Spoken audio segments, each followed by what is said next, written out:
Buonasera a tutti, con questa mia presentazione riprendiamo le conferenze di psicoanalisi organizzate da me e da Celestina Pezzola con il patrocinio del Centro Veneto di Psicoanalisi presso l'Ateneo Veneto. Questa sera introduco un ciclo, erano state pensate come una tavola rotonda e le proponiamo invece in due diverse serate come due conferenze distinte, una serie di interventi di alcune colleghe che poi vi verranno presentate e di cui dico adesso i nomi di seguito: Ilaria Binotto, Marta Boni, Paola Lascala e Anna Tortorella, che a titolo diverso si sono occupate e si occupano di servizi di ascolto e di terapia anche per giovani adulti e adolescenti. Abbiamo dato un titolo a queste conferenze proprio in questi termini: spazi di ascolto, fermo immagine su giovani adulti e adolescenti.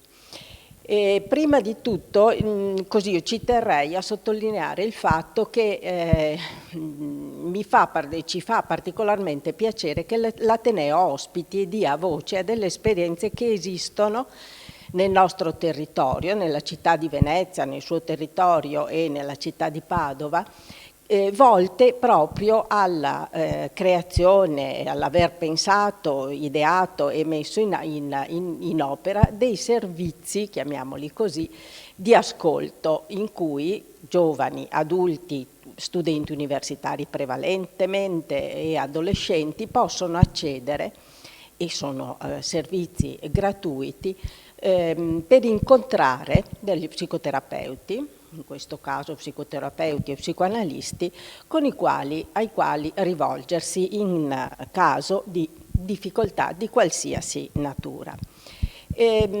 Io credo che poi uno spazio di riflessione su un'esperienza clinica così estesa e così approfondita abbia un valore non solo nell'ambito clinico, ma che permetta di estendere e di approfondire la nostra conoscenza sul mondo dei giovani e degli adolescenti, in un momento, tra l'altro, e vorrei sottolinearlo, questo aspetto, in cui il tema dell'investire nelle nuove generazioni, si sta parlando di tutti questi fondi europei che verranno stanziati, del patto tra le generazioni, credo che possa, la prospettiva dell'esperienza clinica, psicoanalitica, psicoterapeutica, offrire anche un ampio margine di riflessione a chi non opera in ambito clinico, ma ad esempio interviene in ambito sociale anche rispetto a delle scelte politiche,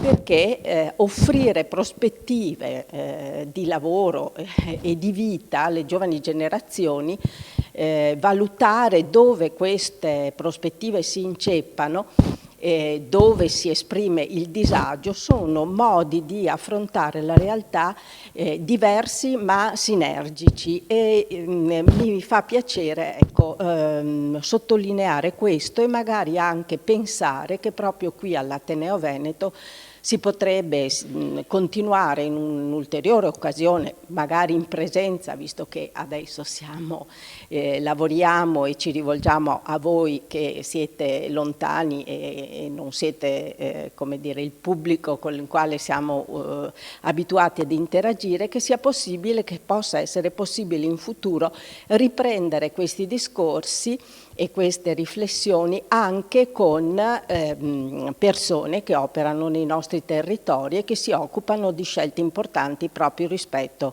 al destino, al futuro delle nuove generazioni. Io ringrazio le mie colleghe che adesso parleranno e do la parola a Celestina Pezzola che le introdurrà, e ringrazio l'Ateneo Veneto di questa opportunità.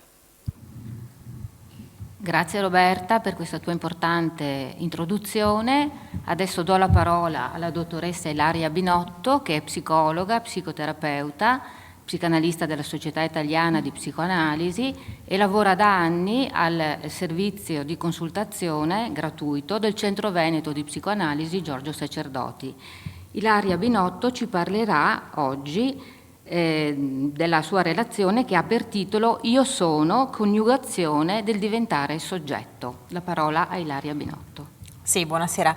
Il mio intervento è volto appunto più a descrivere che cosa accade, quali possono essere le tappe che portano l'individuo a diventare un po' grande, a diventare soggetto, dando particolare attenzione appunto agli anni dell'università, che sono gli anni che anche noi al nostro servizio di consultazione abbiamo occasione di vedere.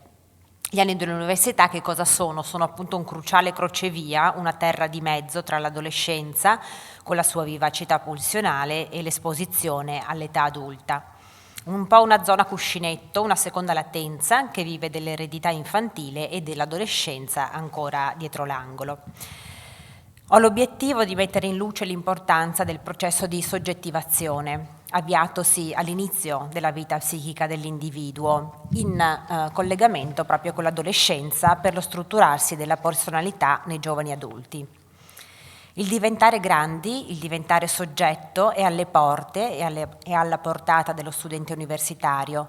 Questo è però possibile se l'adolescenza ha anche riaperto qualcosa di infantile e ha permesso di modificare eventuali nodi patologici che potevano essersi un po' strutturati nella prima fase della vita. L'adolescenza può però non fare il suo corso, subendo dei ritardi, dei salti o dei blocchi che ne ostacolano l'evoluzione nei suoi modi e nei suoi tempi. Accade che l'individuo si blocchi così in una sorta di adolescenza interminabile, non portando a compimento il processo di soggettivazione che porta appunto all'essere adulto. Si ipotizza che questo accada un po' per due fattori, perché nella nostra cultura occidentale, nel mondo occidentale, notiamo spesso un'estensione sempre di più dell'adolescenza e un'età adulta caratterizzata proprio da aspetti adolescenziali ancora veri e propri, in cui gli adulti e gli adolescenti sono un po' molto simili nel loro modo di essere. Per adolescenza intendiamo un po' non solo degli anni cruciali dello sviluppo della vita dell'individuo, ma proprio anche una struttura evolutiva sempre attiva, come la descrive anche Ruggero. Non ha quindi solo a che fare con la maturazione puberale e le trasformazioni fisiche del corpo, invece è proprio anche un fermento vivo che porta a un'attività che può essere senza fine al processo di soggettivazione. Essa è una funzione della mente, appunto non solo una tappa evolutiva che rimanda a una crescita insatura dell'esperienza e che alimenta proprio l'apparato psichico, poi nell'età adulta e per tutta la vita. Nella realtà psichica dell'adulto è però anche attiva, come dire, una tensione a finire l'adolescenza, senza tuttavia farla finita con essa, che è come un felice paradosso anche di un'adolescenza terminata, ma di un travaglio adolescenziale in parte interminabile. E per travaglio adolescenziale possiamo pensare anche alla passione per la ricerca, per la crescita personale che può accompagnare per tutta la vita. Nella nostra esperienza di consultanti, nei nostri servizi di consultazione, conosciamo anche degli studenti, come dire, fuori corso, fuori tempo massimo, e questo fa pensare a questi giovani adulti quasi come delle caricature ancora di adolescenti veri e propri. Presentano proprio delle problematiche alle volte tipiche dell'adolescenza e hanno un funzionamento mentale che dimostra un po' un'incompiutezza del processo di soggettivazione. Fa pensare così che l'adolescenza sia rimasta quasi monca, non vissuta in pienezza. Tornando al termine soggettivazione, dobbiamo pensare che ha sempre una natura intersoggettuale, in cui l'oggetto, la persona, è sempre vicino a un ambiente e questo svolge un ruolo fondamentale fin dall'inizio della vita. È un movimento anche che fa di sé, a partire dall'altro, una realtà viva e esclusiva che si dispiega come tale nella sua temporalità, proprio a partire da questa identificazione fondatrice. È così all'origine della vita psichica, nella prima fase evolutiva che vede vicinissimi la mamma al proprio bambino, che inizia proprio il processo di soggettivazione e che poi si sviluppa per tappe successive e per tutta la vita si cerca di approfondire. fin quando anche la mente è in grado di funzionare come un'officina in cui si ripara in permanenza. Dobbiamo pensare appunto che il lavoro psichico non finisce mai, e questa è anche una cosa molto bella. Pensiamo adesso a cosa vuol dire, per esempio, anche diventare grandi, che cosa vuol dire di cosa in concretezza il processo di soggettivazione, come si manifesta. Per esempio, può avere a che fare con il diventare responsabili delle proprie scelte o del riconoscersi proprio in ciò che si fa. Quindi un'attività proprio autorappresentativa e anche a che fare con la consapevolezza di sé, sono fortemente legati appunto al concetto di soggettivazione, e vede l'individuo come un'unità somatopsichica, vuol dire che c'è un corpo ma c'è anche una psiche in continua evoluzione. Il processo di soggettivazione è così un percorso di differenziazione che permette alla persona di rappresentarsi, di riconoscersi e di sentirsi riconosciuto dagli altri nella propria diversità e nel proprio essere unici. L'ambiente e il soggetto sono fortemente implicati e dalla loro sinergia ne risulta la possibilità per l'adolescente di appropriarsi di sé. Quindi il gruppo familiare e la cultura di riferimento sono sempre presenti e concorrono nella maggior parte dei casi proprio ad un buon esito del processo di soggettivazione. Tuttavia questo processo può anche essere ostacolato per sommi capi, per esempio da uno sfilacciamento dell'autorevolezza dei genitori, che può far venire meno il proprio riferimento identitario e la possibilità per l'adolescente di saldare la propria identità. Ma anche l'esatto contrario, alle volte ci si trova di fronte a un'eccessiva imposizione di rigidi modelli genitoriali, e questo può ostacolare nell'adolescente la personale esplorazione del mondo e la possibilità di dare anche una propria lettura della realtà sia esterna ma anche del proprio mondo interno, che si sta via via sviluppando.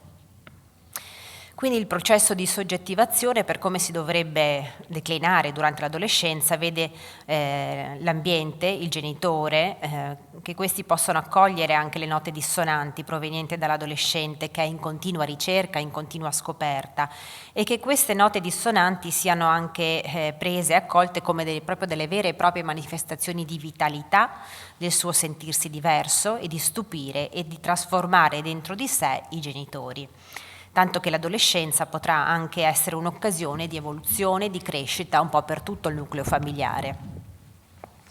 Il genitore è infatti chiamato a non rimanere eccessivamente così rigido nelle proprie identificazioni, nel proprio credo personale, per evitare nell'adolescente un'incapacità elaborativa, di appartenere poi rigidamente a delle ideologie che ostacoleranno per esempio la scoperta dell'altro e dello sconosciuto, favorendo proprio invece quello che è lo scambio con la famiglia ed il proprio gruppo di appartenenza.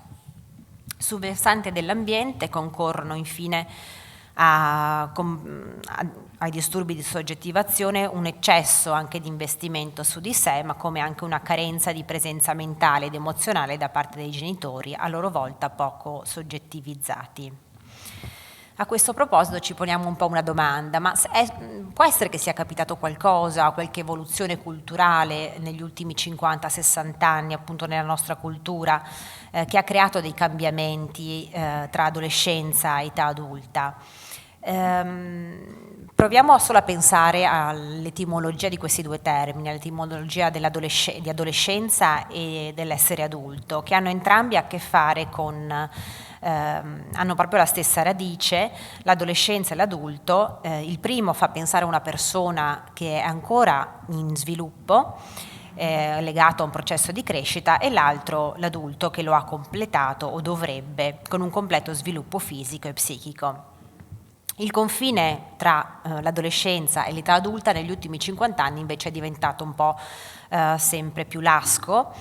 Ne viene così anche una crasi, come dire un neologismo, che è adultescente, e quando anche la lingua attinge a una novità, un nuovo termine per descrivere qualcosa, vuol dire che ci troviamo di fronte a qualcosa di nuovo, qualcosa che prima non c'era, e questo neologismo adultescente condensa proprio il concetto di processo di crescita con quello di un avvenuto sviluppo. Appunto fino agli anni 60 la distinzione tra adolescenti e adulti era invece molto più definita, quindi senza pensare proprio alle culture più primitive e ai riti di passaggio, ai riti di iniziazione, pensiamo anche alle nostre culture più tradizionali, agrarie, insomma, o all'inizio dell'epoca industriale, il passaggio tra adolescenza ed età adulta era più definito, almeno sul piano sociale, sul piano normativo. Pensando al padre della psicanalisi, quindi pensando a Freud, nel suo famosissimo lavoro dei 3 saggi sulla teoria sessuale, siamo nel 1905, lui proprio non parla di adolescenza, ma parla solamente di pubertà. Quindi questa fase della vita per lui era legata prevalentemente al processo di crescita innescato dalle trasformazioni puberali e quindi l'adolescenza non aveva un suo status vero e proprio. Dal punto di vista sociale, cos'è successo negli ultimi 60 anni?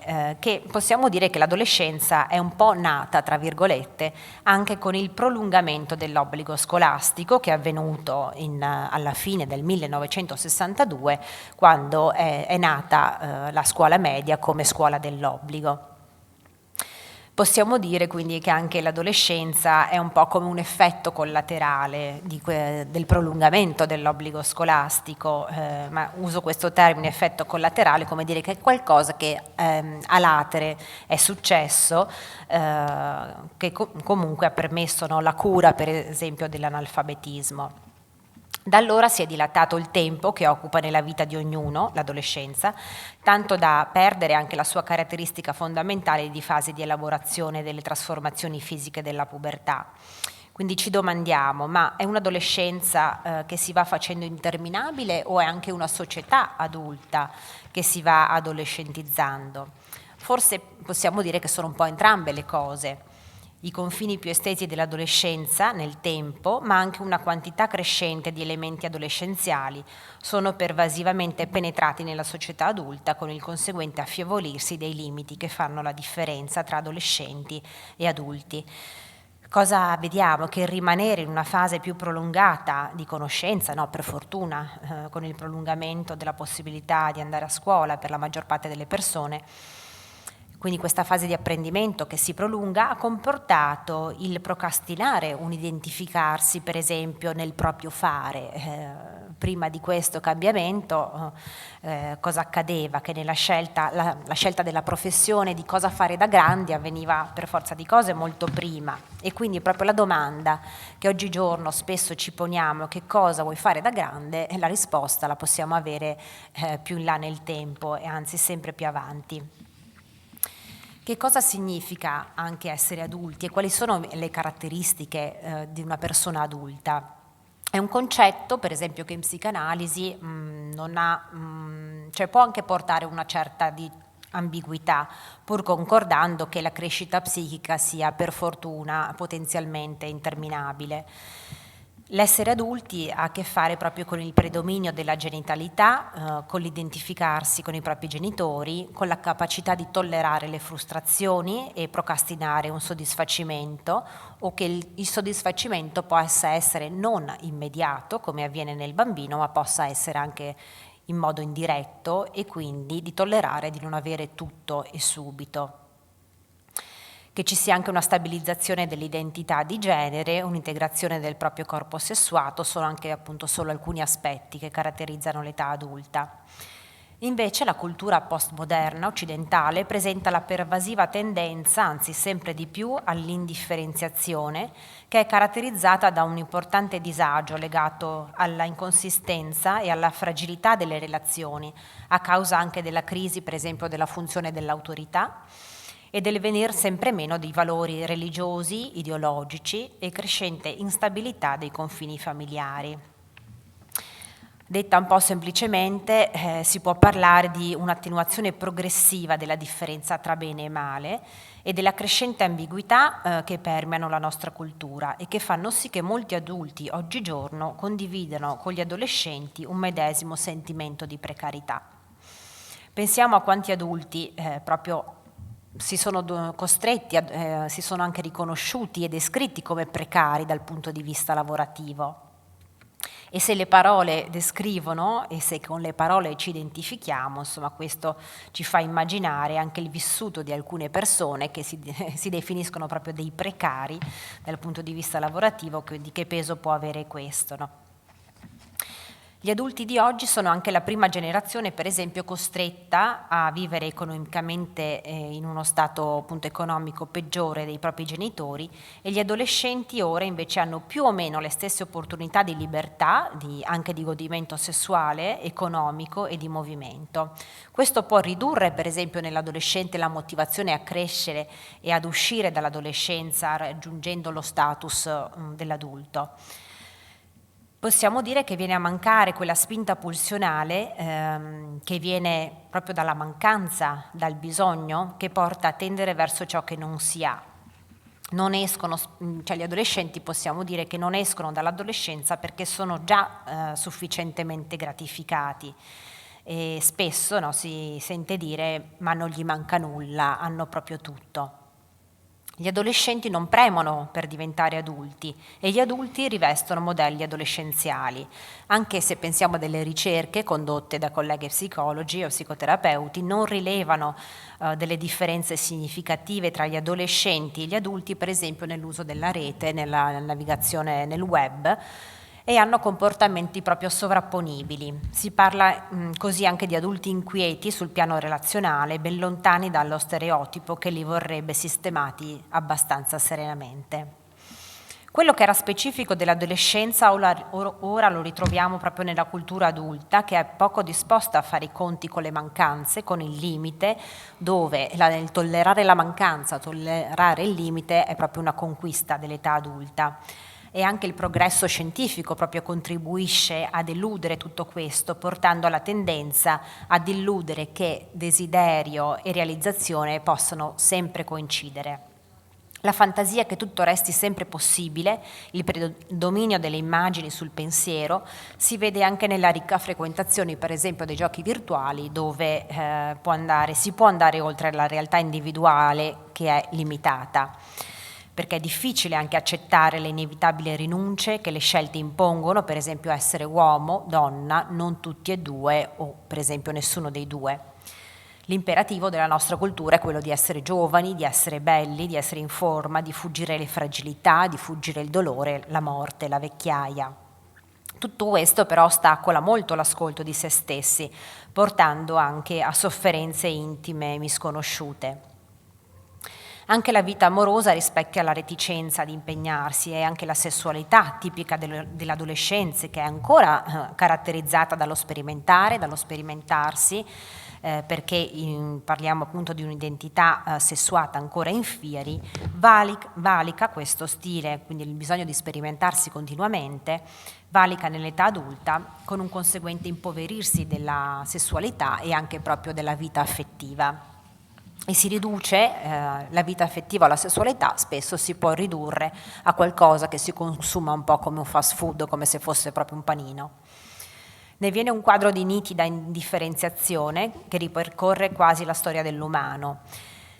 Quali sono le cose citate fino adesso? Anche la ricerca dell'immortalità, dell'eterna giovinezza, dell'annullamento del tempo e dei cambiamenti che il tempo produce nei passaggi tra le diverse età, quindi questi sono tutti desideri che albergano in ognuno di noi, ma che oggi la cultura dominante delle nuove tecnologie non solo sostiene, ma quasi impone con uno strafare, annullando lo scarto tra fantasia e realtà. Bene, ti ringrazio Ilaria per questa interessante relazione e per aver sottolineato più volte come l'adolescenza sia un momento importante di passaggio, un crocevia, una zona di cuscinetto e soprattutto un lavoro psichico sempre in itinere, e anche di aver accennato, tratteggiato molto bene, direi, il contributo storico e culturale nella tua relazione. Grazie. Do ora la parola alla dottoressa Marta Boni, che lavora da anni al servizio di consultazione e orientamento dell'Università di Venezia. Il servizio si chiama Cuori ed è convenzionato con l'ESU. La dottoressa Boni ci parlerà di esperienze di fuga in giovani adulti quando incontrare la realtà diventa scomodo. La parola alla dottoressa Boni. Ti ringrazio. Vorrei condividere con voi alcune riflessioni suscitatemi dalla frequentazione dei giovani adulti che incontro quotidianamente al Centro di Orientamento e Consulenza Psicologica dell'ESU di Venezia. Molto brevemente, il servizio di consulenza psicologica offre dei percorsi individuali, brevi e focalizzati, entro la decina di incontri, rivolti agli iscritti alle università veneziane. I colloqui sono gratuiti e riservati, accessibili in modo diretto, con mail, telefono o anche di persona. Voglio porre la mia attenzione in particolare attorno al tema delle esperienze di fuga dei ragazzi. Fuga vista non solo come momento di allontanamento ed evasione da qualcosa, ma anche come spazio intermedio in cui poter sostare durante il proprio percorso evolutivo. Lo spazio della fuga inteso come una sorta di stand-by che può diventare preparatorio per altro. I numerosi ragazzi che incontro al centro hanno un'età in media 22-23 anni che appartiene alla fascia dei cosiddetti giovani adulti, definita anche terza nascita perché è successiva alla seconda nascita dell'adolescenza. Ad un primo sguardo mi pare di vedere che i ragazzi siano impegnati in una fase di transizione e attesa rispetto all'acquisizione definitiva dell'identità adulta. Risentono ancora di un rapporto di dipendenza dai genitori, dai quali faticano a prendere la giusta distanza o vicinanza. Spesso infatti le conflittualità che portano a colloquio mi richiamano al delicato processo di separazione e individuazione. Lo studente richiede una consulenza nel momento in cui avverte che qualcosa non va. Non è più efficace quel modo di procedere un po' per inerzia a volte, eseguendo i compiti e le richieste degli insegnanti della scuola e assecondando le aspettative dei genitori. Mi pare che domande come chi sono, chi voglio essere, si facciano sempre più emergenti ed intrusive. Penso a Giorgia che durante un colloquio ha esclamato: «Io so molto bene cosa vogliono i miei genitori da me, ma non ho ancora chiaro cosa io voglio per me». Definirsi non è facile e rimanda necessariamente al concetto di limite, così fondamentale nella strutturazione dell'individuo. Le esperienze di vita, il confronto con gli altri, il corpo che cambia, tutto ciò richiama delle scelte, alla necessità di tenere certe cose e abbandonarne altre. I ragazzi mi parlano delle loro aspettative, che ad uno sguardo esterno appaiono spesso smisurate, e di come cerchino di mantenersi in uno stato di sospensione permanente, così da rinviare il confronto con la realtà, come se una sorta di allontanamento dalla realtà desse loro l'idea di allontanare anche una possibile delusione. La fuga, dunque, mi sembra possa essere sia il riflesso di una situazione di disagio, ma può anche configurarsi come l'unico rimedio, l'unico modo per evitare un conflitto o una crisi. Mi pare interessante osservare le esperienze degli studenti fuori sede, che sono circa 2/3 di quelli che richiedono una consulenza. Per molti di loro la scelta di venire a studiare all'università a Venezia ha rappresentato una possibilità di prendere le distanze dalle conflittualità familiari, con l'illusione forse, a volte, di lasciar cadere nell'oblio tutto ciò che causava turbamento e malessere. Questi ragazzi vedono nella separazione fisica e geografica dalla famiglia un modo per risolvere il conflitto tra tendenze regressive e movimenti emancipativi, difficili da integrare, operando una scissione tra il mondo familiare svalutato e quello della città universitaria ospitante idealizzato. Una possibilità di evasione dalla realtà è rappresentata anche dalla scelta del corso. Dai dati che vengono raccolti ogni anno dal centro si è visto che quasi 1/3 degli studenti che richiede una consulenza frequenta un corso di lingue orientali. Una caratteristica comune di questi studenti è che spesso esprimono un desiderio di evasione, di stare altrove, nel mondo orientale, luogo esotico e molto fantasticato. Fantasie nutrite nel corso del tempo da copiose letture di manga, che sono i fumetti, visioni interminabili di anime, cioè cartoni animati, e un ascolto assiduo di gruppi musicali generalmente coreani. Rapiti da questo mondo alternativo, già dai tempi della scuola superiore, all'università la possibilità di conoscere la lingua giapponese, cinese o coreana e la relativa cultura diventa per alcuni un rifugio rispetto a una realtà percepita come complicata. Per esempio Fabio mi ha raccontato che solo ora che all'ultimo anno realizza chiaramente come dietro la scelta del corso di giapponese si nascondeva la forte impellenza di scappare da una realtà opprimente, dai continui atti di bullismo subiti a scuola e da un clima familiare intriso di frequenti litigi e discussioni tra i genitori. La loro separazione, così tanto agognata da Fabio, era vissuta come una lenta agonia. Lui ritrovava protezione e tranquillità nelle storie dei manga. Un fenomeno connesso con la cultura degli anime e manga è quello del cosplay, che è fusione delle parole costume e play, e cioè la moda di indossare i panni dei personaggi più amati dei fumetti e dei cartoni animati. In Italia ci sono delle fiere del fumetto che diventano luogo di incontro privilegiato dei cosplayer. Mi viene in mente Sara, una studentessa di coreano al 3º anno, che raramente esce di casa, frequenta solo i coinquilini, forzata dalla convivenza, e non va più in aula ormai da mesi. Si sente disorientata, demotivata e la attanaglia un profondo senso di solitudine. Il dialogo con Sara risulta spesso farraginoso, intervallato da gelidi silenzi. Ma da quando si sta preparando per la fiera del fumetto di Lucca si è animata. Si incontrerà con altri cosplayer conosciuti in internet e finalmente potrà mostrarsi nelle vesti del suo personaggio preferito, assumendo le sue caratteristiche. Realizza così la possibilità di dilatare i confini identitari e diventare ciò che vuole. Insieme abbiamo cercato di capire il significato che aveva per lei interpretare quel determinato personaggio, dando ascolto e voce ai vissuti di ansia, rabbia e incertezza. Penso che sia per Sara che per Fabio sostare assieme sulla realtà dei manga e dei cosplay abbia permesso di comprendere meglio quanto sia stato importante immergersi in quei mondi, trovando protezione e rifugio, ma anche possibilità di sperimentazione di sé. Altri ragazzi mi raccontano di trovarsi in un impasse ormai da anni e di vivere una forte frustrazione per un blocco negli studi. Per esempio può succedere che si incagliano proprio sull'ultimo esame o, superati tutti gli esami, non riescono a portare a termine la stesura della tesi, estendendo i tempi in modo sconfinato. Ricordo le parole di Gloria, studentessa fuori corso, che dopo molta fatica era riuscita a consegnare la tesi e mentre aspettava di discuterla disse, carica di entusiasmo misto ad ansia: «Fino ad ora ho studiato, ma dopo la laurea si entra nel mondo, quello reale», che mi pareva suonasse più come «fino adesso ho giocato, una volta laureata si farà sul serio», come se il periodo degli studi universitari fosse sganciato dalla realtà adulta e dalle responsabilità. È il caso poi di Giovanni, che quando si presenta a colloquio esprime intense preoccupazioni sulla sua salute. Ogni minimo malessere fisico per lui è sintomatico di una malattia degenerativa e mortale. Nonostante i bei voti agli esami del corso di economia è bloccato sulla tesi. Col tempo l'attenzione sui sintomi fisici lascia il posto a un senso di tristezza, associato alla conclusione degli studi. Giovanni descrive un quadro familiare senza precedenti scolastici di rilievo, in cui lui è l'unico che si laurea e vive in modo pressante le aspettative dei genitori. Non può permettersi di deluderli e neanche di esprimere la paura di non riuscire in modo eccellente o di aver scelto un corso rassicurante in termini di opportunità lavorative, ma che non lo appassiona.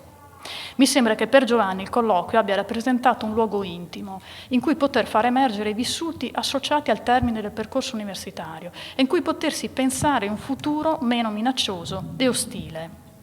Noto che la fatica ad accettare i limiti da parte dei ragazzi sia in sintonia con il contesto sociale in cui vivono. Un contesto, mi pare, caratterizzato sempre più dall'esaltazione dell'ideale e dalla tendenza all'annullamento dei confini, dal predominio dell'estetica sull'etica, dalla rincorsa a valori di bellezza, successo e visibilità, dall'abuso di immagini a scapito dell'immaginazione sempre più ridotta.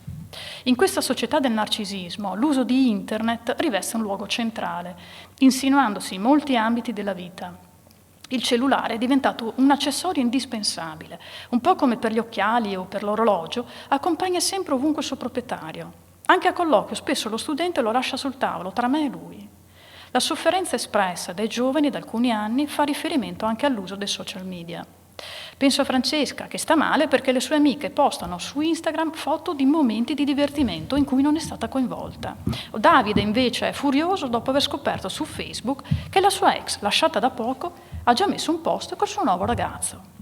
Le interpretazioni che si generano di fronte a queste situazioni sono infinite, venendo a mancare il confronto con il reale interlocutore.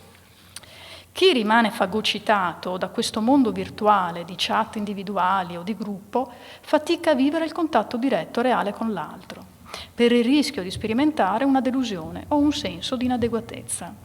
Come per Paolo, un ragazzone robusto con il viso che ricorda un putto dalle guance tinte di rosa. Paolo non sta bene con i coetanei, li sente distanti, inavvicinabili. Il suo interesse è calamitato dai videogiochi online.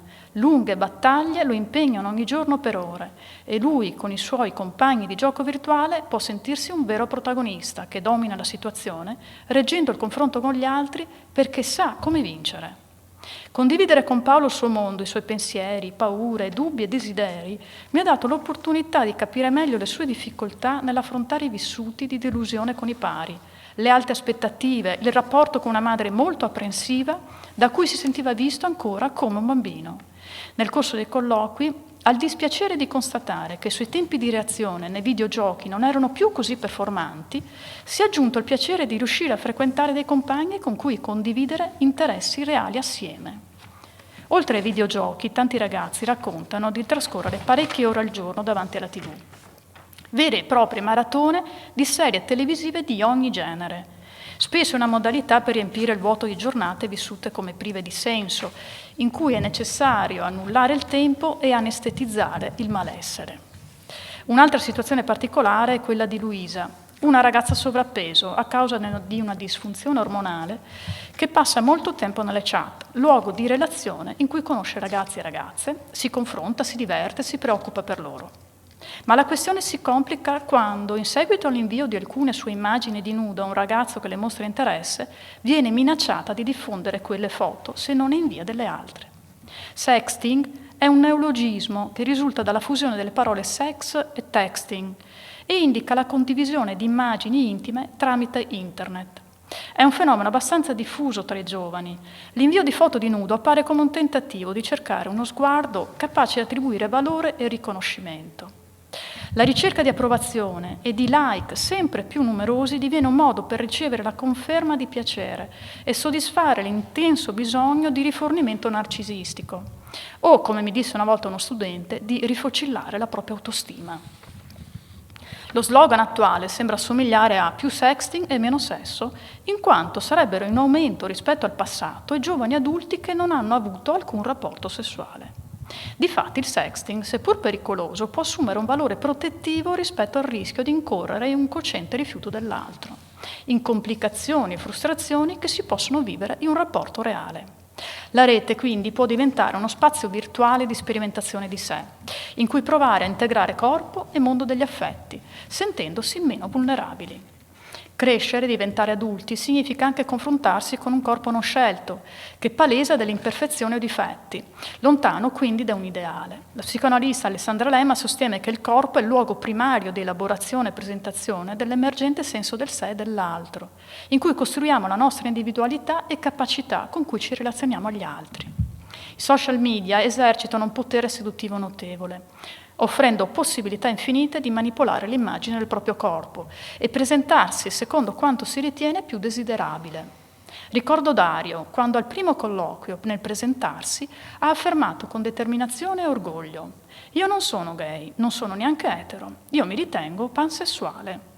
Mi colpì come il senso di smarrimento di Dario, il suo vagare senza un obiettivo, demotivato, e il rifugiarsi nella realtà virtuale delle chat, spaventato dal mondo là fuori, quello vero, come diceva lui, ben corrispondesse alla definizione che lui dava di sé, in cui non è gay, non è etero, ma è tutto.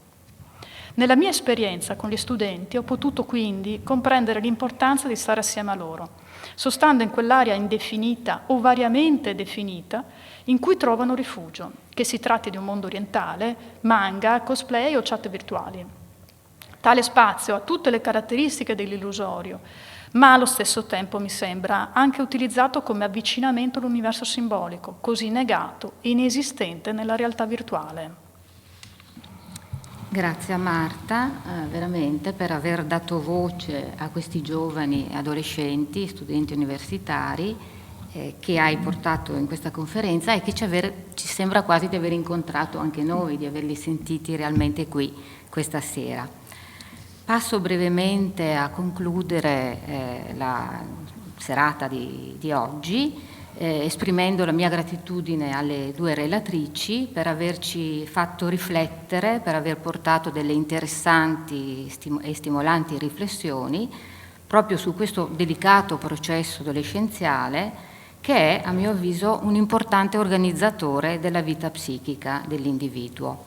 Un processo che ha il compito, come abbiamo visto, di integrare le esperienze del passato con quelle del presente. Un processo in continua evoluzione, in itinere, come abbiamo detto, che può alimentare la spinta verso l'indipendenza dai propri genitori, dal contesto genitoriale e familiare. A volte invece queste spinte possono essere regressive o paralizzanti, come abbiamo visto in alcuni esempi. Queste riflessioni portate dalle colleghe oggi mi hanno fatto pensare a delle parole che mi ha riferito un giovane adolescente che frequenta l'ultimo anno di liceo e che mi ha detto non vorrebbe iscriversi subito all'università, vorrebbe prendersi un'ulteriore zona di cuscinetto tra quella che sente l'infanzia ormai perduta e l'elaborazione di questo nuovo presente. Forse una via di fuga, un modo di scappare in avanti? Mi ha raccontato che non vorrebbe iscriversi all'università come vorrebbero i genitori o come fanno i suoi coetanei, ma vorrebbe imbarcarsi e conoscere il mondo, fare un viaggio, almeno di un anno. Questa metafora del viaggio mi ha fatto pensare alla metafora letteraria ben espressa dal romanzo di Conrad dal titolo Linea d'ombra, dove il giovane capitano accetta un incarico molto arduo di trasportare, di condurre una nave da un porto sicuro ad un porto ignoto nel lontano Oriente. Questo capitano ben descrive con un linguaggio letterario che però si concilia molto con il linguaggio che le colleghe hanno in qualche modo portato oggi. Questo capitano, dicevo, racconta ignaro di ritrovarsi ad affrontare a volte temporali, a volte di essere investito da cicloni, da tempeste, a volte di essere invece annoiato perché c'è la bonaccia, la calma piatta, la noia che spesso gli adolescenti sperimentano perché tutte le giornate sono uguali. Altre volte invece, e qui cito proprio l'autore, non avrebbe mai pensato di trovarsi mani e piedi legati in una situazione che ogni giorno appariva sempre più difficile. Ecco, mi sembra un linguaggio letterario che ben si presta a descrivere queste situazioni di curiosità, di spinta verso l'indipendenza, ma a volte anche ci si trova con mani e piedi legati in situazioni che ci spingono ad un isolamento o a situazioni del passato così complesse che non ci permettono di procedere verso il nostro futuro. Vi ringrazio, vi saluto, grazie per l'attenzione e vi aspettiamo alla prossima conferenza che sarà giovedì 25 febbraio, sempre visibile sul canale YouTube dell'Ateneo alle 17:30 e comunque resterà visibile anche in seguito. Vi ringrazio, buona serata.